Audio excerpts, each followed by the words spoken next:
नमस्कार दोस्तों, first India news पर अभी समय हो चला है मार्केट फर्स्ट शो का। आपके अपने पसंदीदा शो मार्केट फर्स्ट का समय हो चला है दोस्तों। और हर बार की तरह हम मार्केट फर्स्ट शो में कुछ ना कुछ नया मार्केट सेगमेंट से जुड़ा हुआ सेक्टर आपके बीच लेकर के आते हैं, क्योंकि मार्केट से जुड़ी हुई हलचल पर आपकी होनी चाहिए पैनी नजर। और शायद इसीलिए इस बार भी मार्केट फर्स्ट शो में हम लेकर के आए हैं आप सभी के लिए एजुकेशन सेक्टर से जुड़ा हुआ इस सेगमेंट कोचिंग सेक्टर। तो आज होगी दोस्तों हमारे शो में पड़ताल कोचिंग सेक्टर की पड़ताल।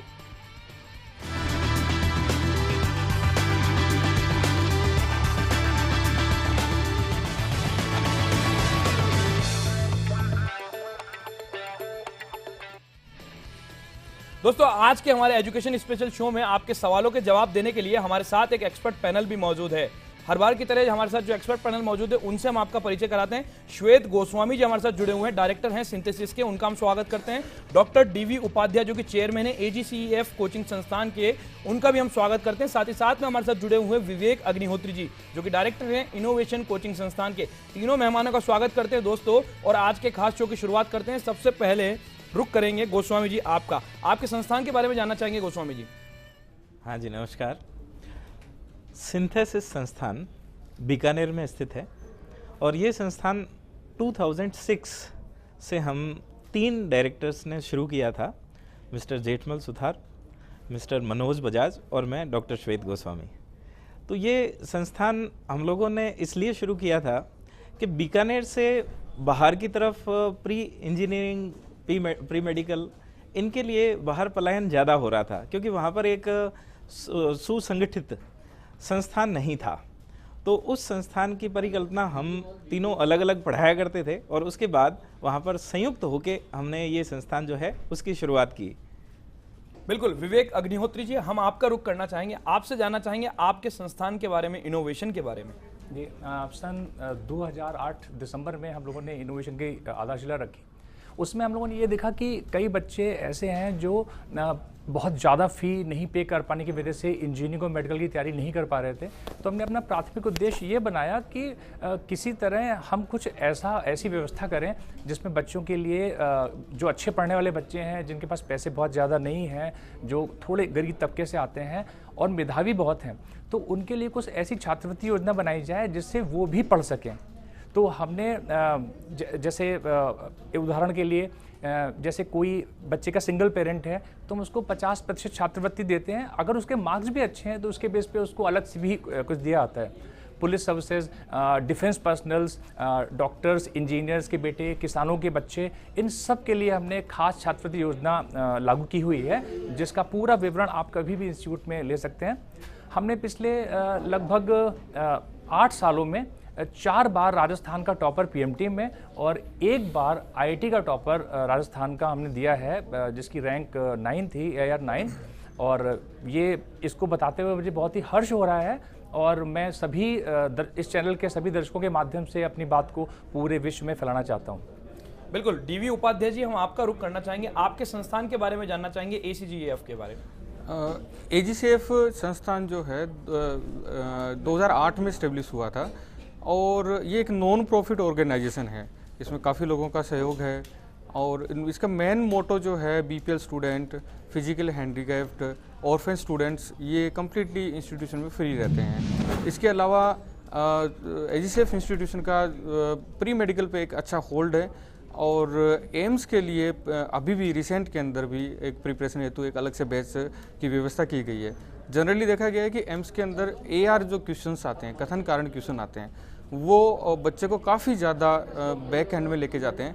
और चूँकि हम काफ़ी लोग जो हैं मेडिकल प्रोफेशन से जुड़े हुए हैं तो इसको काफ़ी अच्छे से अंडरस्टूड करते हैं, काफ़ी बेनिफिट्स उन लोगों को मिलते हैं। एम्स के लिए तो अभी रिसेंट के अंदर भी मतलब बच्चे जुड़ सकते हैं।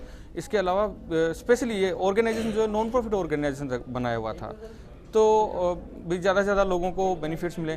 कई अच्छी स्कीम्स में जैसे बेटी बचाओ बेटी पढ़ाओ अभियान जो भारत सरकार कर रहा है, उसमें भी हम लोगों ने कंट्रीब्यूट करते हुए 25% फ़ी गर्ल्स चाइल्ड का रखा है।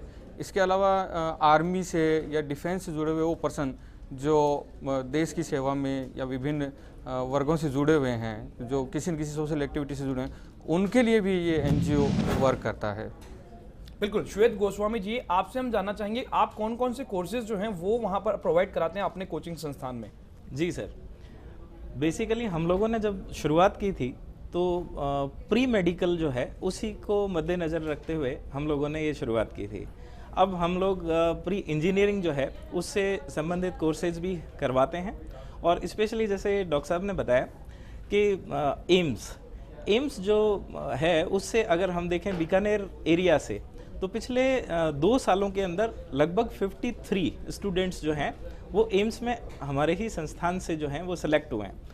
और उसके लिए हम लोग विशेषतः, जैसा सर ने बताया अभी, कि AR क्वेश्चंस जो हैं उन पर ध्यान देते हुए और उनकी तैयारी करवाते हैं। और पिछले साल खुशबू चौधरी जो 3rd OBC रैंक थी ऑल इंडिया, वो भी हमारे संस्थान की बच्ची थी, तो उसका सिलेक्शन हुआ था। और उससे पहले सुमित बिश्नोई, उसकी 50th रैंक थी, तो उसको भी हम लोगों का संस्थान जो था उन्होंने 11th से फाउंडेशन के साथ तैयारी करवाई थी उसकी।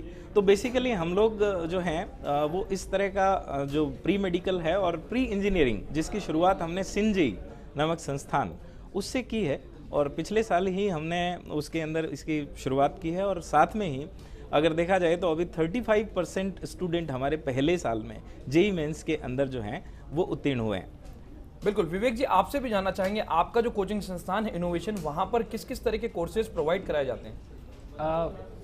PMT और IIT JEE की तैयारी के लिए हम लोग प्रतिबद्ध हैं, और हम इसमें 3 तरह के बैचेस बनाते हैं। एक तो वो जो बच्चे 11th क्लास के साथ तैयारी करते हैं, दूसरा वो जो 12th क्लास के साथ तैयारी करते हैं, और तीसरा वो जो 12th पास करने के बाद बच्चे इन एग्ज़ाम्स की तैयारी करते हैं। इन दोनों में भी, इन तीनों कोर्सेज में दोनों तरह के माध्यम के बैचेस अलग अलग हैं, और दोनों तरह का जो स्टडी मटेरियल है वो पूरी तरह से अलग है। और इनके पढ़ाने वाले जो विशेषज्ञ हैं हर तरह के कोर्सेज के, हर तरह के माध्यम के, वो हमने अलग अलग ही अपॉइंट किए हैं, जो लोग पूरी प्रतिबद्धता से बच्चों के साथ जुड़ते हैं। और हमारा जो हमारी संस्था का जो मुख्य उद्देश्य है वो बच्चों को पढ़ने लायक बनाने की कोशिश करना है। चीज़ों को इस तरह के एग्जाम्पल से, उदाहरणों से समझाया जाता है ताकि बच्चे उनको डेली लाइफ से कनेक्ट कर सकें और चीज़ों में इंटरेस्ट क्रिएट करके जीवन में आगे बढ़ सकें। बिल्कुल उपाध्याय जी, आपसे हम जानना चाहेंगे AGCF के बारे में कि AGCF कौन कौन से कोर्सेज प्रोवाइड कराता है?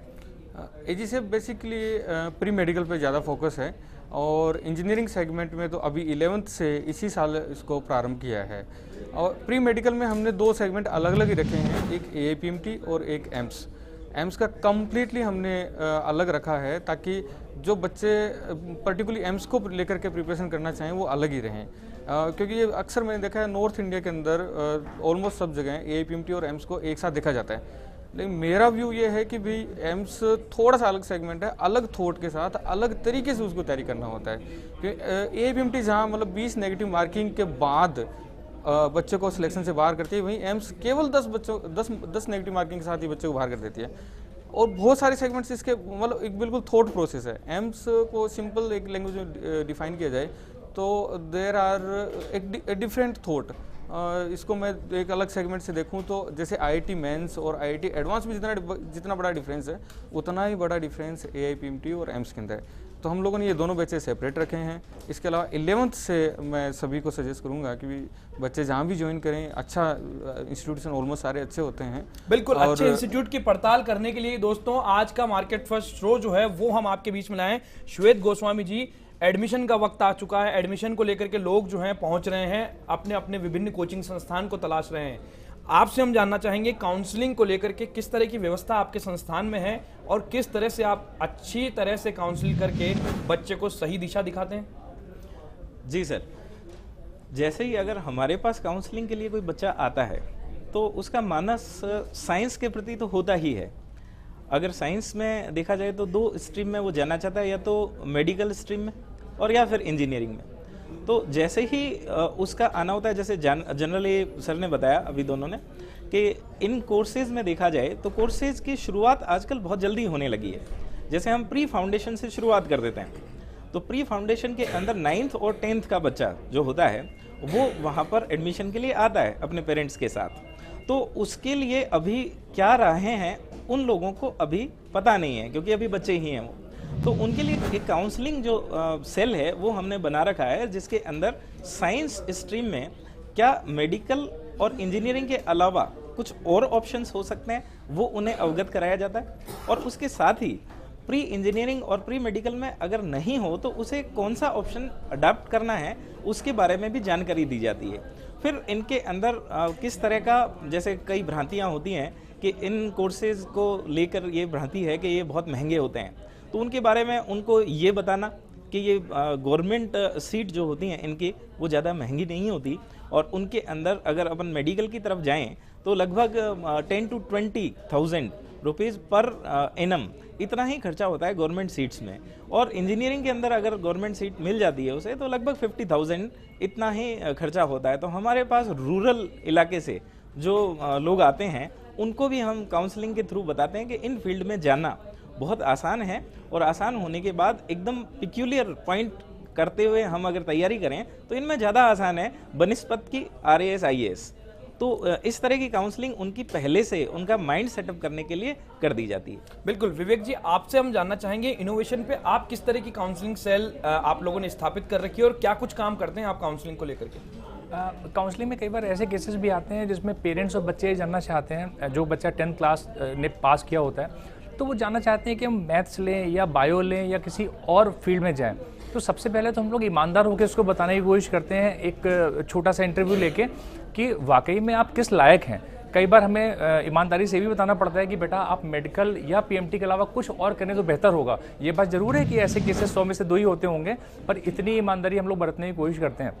दूसरी बात, हम लोग काउंसलिंग पे विशेष जो फोकस करते हैं कि बेटा जो तुम्हारा कोर्स होगा उसमें रोज़ तुम्हें 6 घंटे के आसपास इंस्टीट्यूट आना होगा, उसमें से आधे से पौन घंटे फ्री रखा जाएगा जिसमें तुम किसी भी तरह के कोई भी डाउट्स होते हैं तो अपने सब्जेक्ट टीचर से पूछ सकते हो। अगर इतने उसके बाद घर जाने के बाद भी तुम्हें कम से कम 6 से 8 घंटे की सेल्फ स्टडी करनी पड़ेगी। अगर ऐसा तुम्हारे साथ पॉसिबल है तो ही इस कोर्स में एंटर हो, वरना तुम कोई और भी मार्ग चुन सकते हो जिसमें तुम्हारा इंटरेस्ट हो या तुम कम मेहनत कर सकते हो तो उसे चुन लो।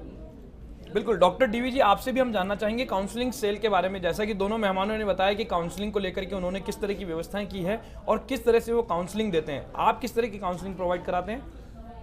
AGCF के अंदर जो काउंसलिंग का है वो, और हम लगभग 5 से 6 लोगों की डॉक्टर्स की टीम है। तो डॉक्टर्स की टीम का बेनिफिट ये मिलता है कि हम लोग अपने अनुभव शेयर करते हैं, और जो मिसकॉन्सेप्ट जनरली पेरेंट्स में, बच्चों में ये रहते हैं कि मेडिकल की पढ़ाई बहुत ज़्यादा टफ है या इंजीनियरिंग बहुत ज़्यादा टफ है, ऐसा कुछ भी नहीं है, क्योंकि हम लोग उस दौर से गुजरे हुए हैं। तो बहुत एक ईजिली उनको थोड़ा उस बात को लेकर के डिस्कस हम लोग उनसे, बच्चों से करते हैं। और सेकंड थिंग जो आता है उनका मिसकॉन्सेप्ट्स, काफ़ी सारे मिसकॉन्सेप्ट्स होते हैं कि भाई जैसे बायो स्ट्रीम ले लिया है तो इसके मेडिकल के अलावा हमारे पास और कोई चारा ही नहीं है। ऐसा नहीं है, बहुत सारे विकल्प हैं जो बायो लेने के बाद में मेडिकल के एसोसिएट ब्रांचेज हैं, जिसमें कुछ ब्रांचेज का नाम ले रहा हूँ। अभी रिसेंट के अंदर ही जो ब्रांचेज जुड़ी हैं, गवर्नमेंट ने उनको जोड़ा है। BPO है, bachelor in plaster orthopaedic, BRT bachelor in radio technician. ये पैरामेडिकल की कुछ ब्रांचेज ऐसी जुड़ी हैं जो कि मतलब बच्चों को ऑप्ट करनी चाहिए। बिल्कुल, हम भी यही जानना चाहते हैं और हम भी दर्शकों तक यही बात पहुंचाना चाहते हैं कि आपका जीवन होगा, लाइफ होगी तो कैरियर होगा, और कैरियर होगा तो सब कुछ होगा, यानी देश होगा और पूरा जहान होगा। दोस्तों फिलहाल वक्त तो चला कार्यक्रम में एक छोटे से ब्रेक का। ब्रेक के बाद बात करेंगे कि आखिर काउंसलिंग के दौरान बच्चे के अंदर किस तरह की प्रतिभाओं को निखारने की कोशिश करते हैं ये कोचिंग संस्थान, या उन प्रतिभाओं को दबा करके केवल और केवल तैयारी के दबाव में दबा दिया जाता है स्टूडेंट्स को। फिलहाल एक छोटा सा ब्रेक दोस्तों, ब्रेक के बाद वापस लौटेंगे और करेंगे कोचिंग सेंटर्स की पड़ताल।